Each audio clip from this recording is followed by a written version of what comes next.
സുഹൃത്തുക്കളെ, നമ്മുടെ രാജ്യം ഇന്ന് നേരിടുന്ന ഒരു വലിയ പ്രശ്നത്തെക്കുറിച്ചാണ് സംസാരിക്കുന്നത്.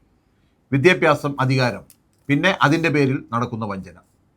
സ്വാതന്ത്ര്യം നേടിയിട്ട് പല ദശാബ്ദങ്ങൾ കഴിഞ്ഞിട്ടും ഇന്ത്യയിലെ സാമൂഹികവും ഭൗതികവുമായ ജീവിതം ഇന്നും ന്യൂനപക്ഷമായ ഇംഗ്ലീഷ് സംസാരിക്കുന്ന എലീറ്റ് വിഭാഗത്തിൻ്റെ കൈകളിലാണ്. ഇത് പലർക്കും പുറത്താക്കപ്പെടലിൻ്റെ ഒരു ബോധം സൃഷ്ടിച്ചു. ഈ ബോധമാണ് ചില വിഭാഗങ്ങളെ BJPയിലേക്ക് ആകർഷിച്ചത്.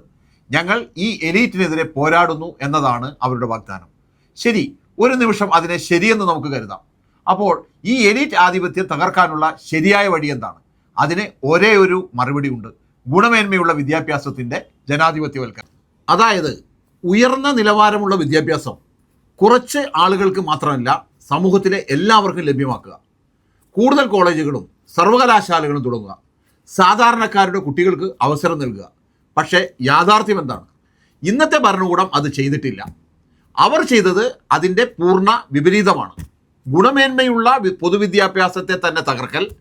ജവഹർലാൽ നെഹ്റു സർവകലാശാല പോലുള്ള സ്ഥാപനങ്ങൾ എലീറ്റിൻ്റെ കുട്ടികൾക്ക് മാത്രമല്ല, സാധാരണക്കാരുടെ കുട്ടികൾക്കും അവസരം നൽകിയവയായിരുന്നു.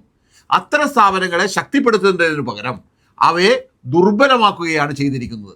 വിദ്യാഭ്യാസത്തിന് വേണ്ട ചെലവ് വർദ്ധിപ്പിക്കേണ്ട സമയത്ത് ബഡ്ജറ്റ് കുറച്ചു. കൂടുതൽ സർക്കാർ സ്ഥാപനങ്ങൾ തുടങ്ങേണ്ടിടത്ത് സ്വകാര്യവൽക്കരണമാണ് പ്രോത്സാഹിപ്പിച്ചത്. സ്വകാര്യ വിദ്യാഭ്യാസം ചിലവേറിയതിനാൽ സാധാരണ കുടുംബങ്ങളിൽ നിന്നുള്ള കുട്ടികൾക്ക് അത് കൈവരിക്കാനാവാത്തതാണ്. ഫലമെന്തായി? മുമ്പ് കുറച്ച് എലീറ്റ് സ്ഥാപനങ്ങൾ മാത്രമേ ഉണ്ടായിരുന്നുള്ളൂ. ഇപ്പോൾ കൂടുതൽ സ്ഥാപനങ്ങൾ ഉണ്ടെങ്കിലും അവയും വീണ്ടും എലീറ്റിനെ തന്നെ സൃഷ്ടിക്കുന്നു. പക്ഷേ മറ്റൊരു തരത്തിലുള്ള എലീറ്റ്, അതായത് പുറത്താകൽ, ഇന്നും തുടരുന്നു, കൂടുതൽ ശക്തമായി. ഇതിനൊപ്പം മറ്റൊരു അപകടകരമായ പ്രവണത കൂടി നടക്കുന്നു. പൊതുവിദ്യാഭ്യാസ സ്ഥാപനങ്ങൾ പണം മുടക്കുന്നതിലെ കുറവ്, അധ്യാപകരില്ലായ്മ, നിലവാരം കുറച്ച് തകർക്കുകയാണ്. യോഗ്യതയുടെ അടിസ്ഥാനത്തിലല്ല, ആശയപരമായ വിശ്വാസത്തിൻ്റെ അടിസ്ഥാനത്തിലാണ് നിയമനം. ചരിത്രത്തിലെ ഭാഗങ്ങൾ പോലും സിലബസിൽ നിന്ന് നീക്കം ചെയ്യുന്നു. ഇതെന്തിനാണ്?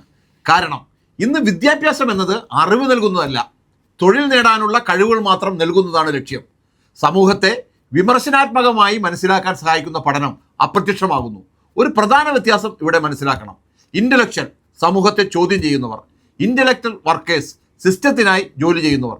ഇന്നത്തെ വിദ്യാഭ്യാസ സംവിധാനം രണ്ടാമത്തെ വിഭാഗത്തെ മാത്രം സൃഷ്ടിക്കുകയാണ്. എന്തുകൊണ്ട്? വലിയ കോർപ്പറേറ്റ് ശക്തികൾക്ക് വേണ്ടത് ചിന്തിക്കുന്ന പൗരന്മാരല്ല, അനുസരിക്കുന്ന തൊഴിലാളികളാണ്.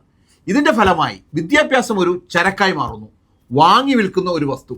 അതിൽ നിന്ന് പുറത്തു വരുന്ന ആളുകൾ സമൂഹത്തിന് സേവനം ചെയ്യാനല്ല, സ്വന്തം ലാഭത്തിനായി മാത്രം ജീവിക്കുന്നവരായി മാറുന്നു. ഇത് ഒരു അപകടകരമായ മാറ്റമാണ്. ഇവിടെ നമുക്ക് ഒരു വലിയ സത്യവും കാണാം. പുറത്തു പറയുന്നത് എലീറ്റ് വിരുദ്ധ പോരാട്ടം, അകത്ത് ചെയ്യുന്നത് അതേ എലീറ്റിനെ പുതിയ രൂപത്തിൽ സൃഷ്ടിക്കലാണ്. ഇതാണ് നവഫാസിസത്തിൻ്റെ മുഖം.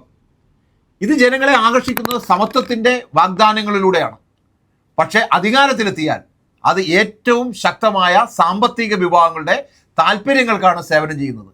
അവസാനം വിദ്യാഭ്യാസത്തിൻ്റെ ആത്മാവ്, വിമർശനാത്മകമായ ചിന്ത ഇല്ലാതാക്കപ്പെടുന്നു. ഒരു സമൂഹം മുന്നോട്ട് പോകണമെങ്കിൽ ചിന്തിക്കുന്ന ആളുകൾ ആവശ്യമുണ്ട്, ചോദ്യം ചെയ്യുന്ന യുവത്വം ആവശ്യമുണ്ട്. വിദ്യാഭ്യാസം എന്നത് വെറും ജോലി നേടാനുള്ള ഉപകരണം മാത്രമല്ല, സ്വാതന്ത്ര്യത്തിനുള്ള വഴിയാണ്. ആ വഴിയെ തന്നെ അടച്ചുപൂട്ടാനുള്ള ശ്രമങ്ങളാണ് ഇന്ന് നടക്കുന്നത്. അതിനെതിരെ നമുക്ക് ശബ്ദമുയർത്തേണ്ടത് അനിവാര്യമാണ്.